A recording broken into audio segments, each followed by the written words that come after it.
Right, okay, so you've only got to do 5 of these, and there are loads more than this, but these are the main ones that you're going to come across.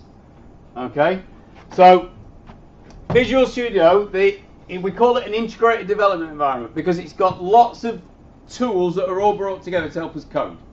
Okay, the main one that you see is like the editor.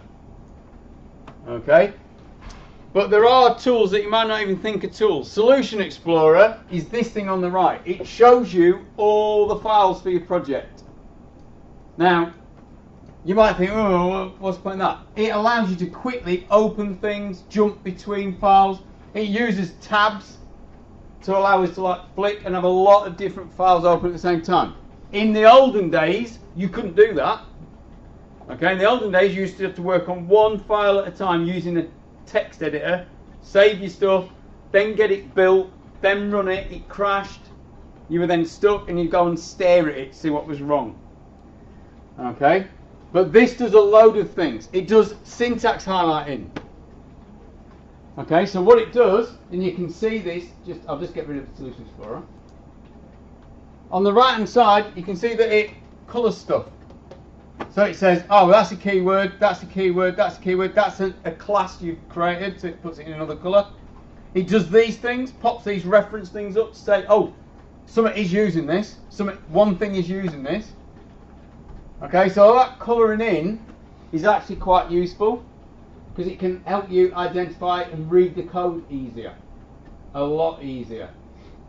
Okay, it'll do error highlighting. One thing that these integrated development environments do that is really awesome is they check your code as you're typing. So if I make a mistake, so if I put this, it'll throw up a red squiggle. Okay, red means error. And then if you move your mouse over it, it'll tell you what the error is. And he's got really confused there. It thinks, well, you need a semicolon.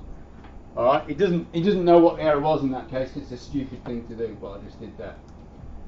Okay, so that is part of what he's trying to do. He's trying to help us, he's trying to reduce the number of errors. If you didn't have that syntax highlighting, you wouldn't know until you tried to run it that it was broken. So it's like, oh, okay, saving me time. The main thing that it's got that's really useful for saving your time is Intellisense. That's the thing that pulls that picker up. So as I start typing, so I've typed MES, it's looked for everything it can find that has got the letters MES in that order together. Okay? So you've got like message, message bus, extra messages. So it doesn't matter whereabouts in, but as you start typing more letters, it refines that search. So it's searching everything.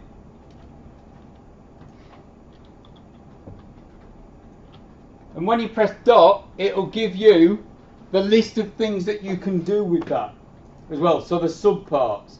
That is really important. C#, like a lot of our languages, are case sensitive. So you could type the word properly, but the case is wrong, and it says, oh, it doesn't exist. So it's helping you with that. Okay, I've already said about the multiple tabs. Auto indent is a really good feature as well. So we can do this. So as I create an if, it automatically says, oh, after an if, mate, you've got to indent that. So it puts the cursor in for you, automatically. And when you type code and it's rubbish, let's say I do this, and I've been leaning on the keyboard and I've done that, and this has gone over there, and I've deleted that, and I start typing, I don't know, I just put int a equals 1, press the keyboard to do that. Okay, and it's like, yeah, okay, I know when I need a brace at the end, it automatically tidied it up. So it's gone, oh, pull them back. Okay, because it knows what I was attempting to do. The other thing it can do is the quick actions. That is really, really powerful, very complicated feature. So if I say I want a new tank, I'm going to make a class called tank. I haven't got a class called tank, so it's throwing an error and it's saying, oh, it doesn't exist. But if I do control dot, it'll say, okay, it doesn't exist, what do you want me to do then? So I can actually create a class. And it'll build that class for me. And I don't have to like go project, add class, pick the name, and create it. So it'll do it all in one go, which is what I've tried to show you in the videos. That saves so much bloody time. Okay, but obviously I don't want that, so I'm going to delete it. Another awesome feature which I need to try and get you to use as much as possible, it'll do snippets. So if I want a for loop,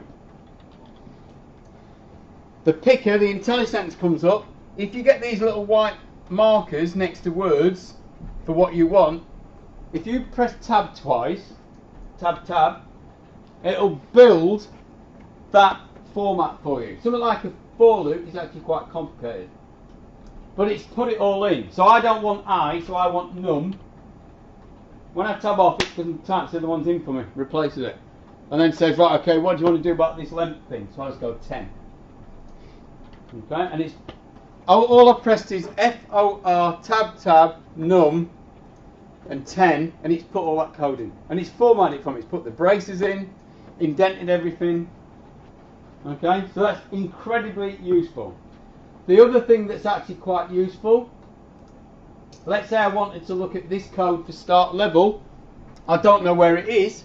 Could be anywhere. I've got a massive document. As you build your games, you're going to end up with 20, 30 files, and the code's going to be spread everywhere because it's all inside the objects where they're needed. What I can do is I can right click and I can say go to definition, and what that'll do is it'll take me to that code. So if I select that, it takes me to the code. Let me just full screen that. But an even better thing, so that's actually quite handy. An even better thing is I can do peak definition, and what that does is it puts another scrollable window with the code that I want us to look at, so I've still got access to the code I was working on. And you can edit this code as well. So you've basically got an embedded listing. And actually this is in the same file, so that's an embedded listing from the same file. It's actually really awesome, that. Okay. And then the final thing, I think there was one more. XML Argument Helpers. Let me just get rid of that. Right, so when you're using somebody else's code like you are with my game engine, and you want to know how to do a particular thing, okay, what will happen is that if you move over it, it'll put a description up. I typed in a load of code, okay, that tells you what all these things do. So set up a subscription to a single message type. Okay, and you think, oh, okay, all right, that's telling me that. But if you actually go and start doing it, as you get to each parameter that you've got to put in, it'll tell you what each parameter is. So, for instance, if I want to create a rectangle, and I say new rectangle, which defines a rectangle, yeah, much help. Okay, and there are two different ways of doing this because it's overloaded. But then, if I pick the one I want, it says, right, X, Y, width, height. Okay, so it's helping me. I'm not just guessing what all the stuff is. And that all comes because you put comments in. Let me prove to you. So if I go to that startup code again, I'm going to put a comment in, XML comment. So I'm going to say, yeah, starts level. If I go up to where I had start level, which was up here somewhere, and I move my mouse over it, it displays my comment. Okay, so we're self-documenting the code without having to do any work. Alright, there are loads. Visual Studio is a really complicated program. Jordan, I saw on video now for the whole world to see. Will you put your phone away? Thank you. Thanks for showing me a little bit of respect. Okay, there are loads of things that Visual Studio does. These are just like touching the surface. The more you use it, the more you get used to all the crazy tools it's got. Okay, right, I'll stop the video there. Cheers for that, Jordan.